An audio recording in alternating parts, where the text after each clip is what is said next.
5 שנים, 4 בנובמבר 1995, מוצאי שבת. לרב נמסר שראש הממשלה יצחק רבין נפצע קשה מיריות מתנקש יהודי. מה? נפצע קשה?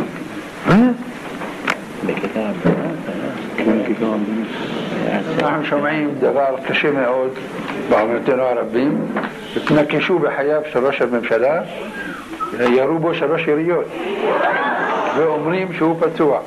לכן אנחנו עכשיו נעשה לו משברך.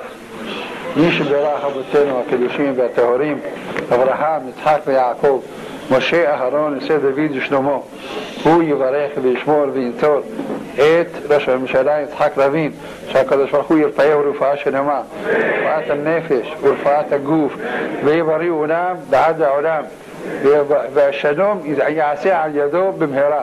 אמן כן יהי רצון.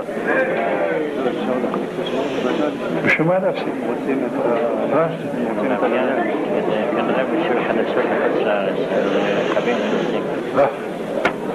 בעוונות הרבים ושנאת אחים.